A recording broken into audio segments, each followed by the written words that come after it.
Amado irmão, amada irmã, saúde e paz.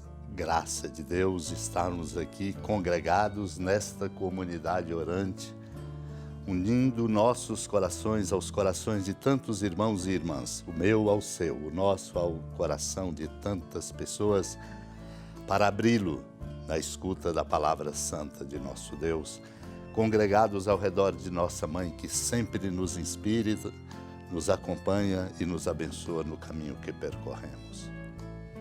Vamos nos preparar para acolher a interpelação que hoje nos vem da palavra de Deus, meditando o que temos em reflexão no tratado sobre a oração do Senhor de São Cipriano, bispo e mártir, quando ele comenta: a vontade de Deus é, portanto, aquela que Cristo praticou e ensinou.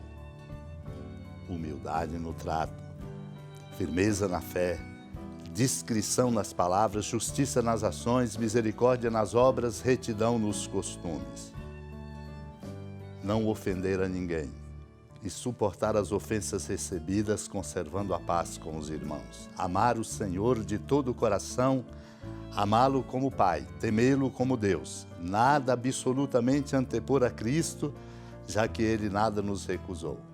Unirmos-nos inseparavelmente ao seu amor, permanecer junto à cruz com fortaleza e confiança, quando está em jogo o seu nome e a sua honra. Mostrar nas palavras a constância que professamos, nas adversidades a confiança com que lutamos, na morte a paciência que nos dá a coroa da vitória. Isto é querer ser herdeiro com Cristo, isto é, observar o mandamento de Deus, isto é, cumprir a vontade de Deus. Pedimos, pois, que se faça a vontade de Deus no céu e na terra. Nisto consiste a nossa felicidade e a nossa salvação. De fato, possuímos nós um corpo terreno e um espírito celeste. Somos terra e céu. Por isso pedimos que em ambos, no corpo e no espírito, se cumpra a vontade de Deus. Meu irmão, minha irmã, existe uma luz entre a carne e o espírito, uma guerra cotidiana. Não conseguimos fazer o que queremos, já que o espírito é atraído pelas coisas celestes e divinas, enquanto a carne pelas terrenas e temporais. Por isso pedimos que, com o auxílio de Deus, se faça a paz entre esses dois adversários, a fim de que, cumprindo a vontade de Deus no espírito e na carne, a alma renascida por meio dele no batismo possa salvar-se. Naquele tempo, chegaram a mãe de Jesus e seus irmãos. Eles ficaram do lado de fora e mandaram chamá-lo. Havia uma multidão sentada ao redor dele. Então lhe disseram: tua mãe e teus irmãos estão lá fora à tua procura. Ele respondeu: quem é minha mãe e quem são meus irmãos? E olhando para os que estavam sentados ao seu redor, disse: aqui estão minha mãe e meus irmãos. Quem faz a vontade de Deus, esse é meu irmão, minha irmã e minha mãe. Amado e amada de Deus, a vontade de Deus é a nossa paz.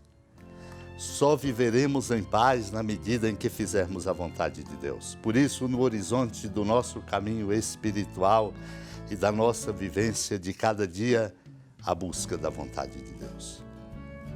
O Senhor explicita para nós, quando mandaram chamá-lo, para dizer: aqui tua mãe e teus irmãos estão presentes. Disseram isto a ele: estão lá fora à tua procura. Ele responde: minha mãe e meus irmãos são quem? Perguntando. Olhando para os que estavam sentados ao seu redor, vai fazer a indicação para dizer: só é mãe, irmão e irmã, isto é, família de Deus, quem ouve a sua palavra, quem se ajunta ao seu redor para escutar o que ele tem a dizer, para aprender a fazer a vontade de Deus e assim ter o selo de mãe, irmão e irmã. Neste dia de Santo Tomás de Aquino, 28 de janeiro, um presbítero e doutor da igreja tão importante, para alicerçar esta nossa compreensão quanto ao sentido determinante de nossa obediência à vontade de Deus, tomo de suas conferências, quando ele pergunta: que necessidade havia para que o Filho de Deus sofresse por nós? Uma necessidade grande, por assim dizer, dupla, diz ele. para ser remédio contra o pecado e para exemplo do que devemos praticar. Foi, em primeiro lugar, um remédio, porque na paixão de Cristo encontramos remédio contra todos os males que nos sobrevêm por causa dos nossos pecados. Mas não é menor a utilidade em relação ao exemplo. Na verdade, a paixão de Cristo é suficiente para orientar nossa vida inteira. Quem quiser viver na perfeição, nada mais tem a fazer do que desprezar aquilo que Cristo desprezou na cruz e desejar o que Ele desejou. Na cruz, pois, não falta nenhum exemplo de virtude. Meu irmão, minha irmã, só assim, compreendendo este mistério, deixando-nos tocar por ele, compreenderemos que a vida só tem sentido em fazer a vontade de Deus para formarmos com os outros, com os que fazem a vontade de Deus, a grande família de Deus, a exemplo da amada Mãe Maria, a quem suplicamos a graça de suplicar por nós neste caminho. Senhora da piedade, Mãe Virgem do Cristo Deus. Lembrai-vos, ó piedosíssima Virgem Maria, que nunca se ouviu dizer que alguém daqueles que, tendo recorrido à vossa proteção, implorado a vossa assistência e reclamado o vosso socorro, tenha sido por vós desamparado. Animado com igual confiança, a vós recorro, ó Virgem das Virgens, e gemendo sob o peso dos meus pecados, me prostro a vossos pés. Não desprezeis as minhas súplicas, ó Mãe do Verbo encarnado, mas dignai-vos de as ouvir propícia e de me alcançar o que vos peço. Amém. Feliz padroeira de um povo a lutar,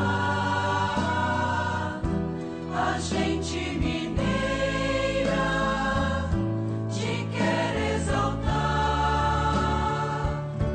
não só lá na serra, tu és esplendor de toda esta terra, também és fulgor. Amado irmão, amada irmã, com alegria do Santuário Basílica da Padroeira do Estado de Minas Gerais, a Senhora da Piedade, que da sua casa de clemência e bondade nos acompanha e nos abençoa, do alto da serra, magnífica arquitetura divina, a bênção de Deus, amor misericordioso. Pai, Filho e Espírito Santo, desça sobre sua família, proteja sua casa, sustente sua vida, fecunde o caminho missionário de nossa igreja, nos encha de sabedoria e permaneça conosco para sempre. Amém. Feliz padroeira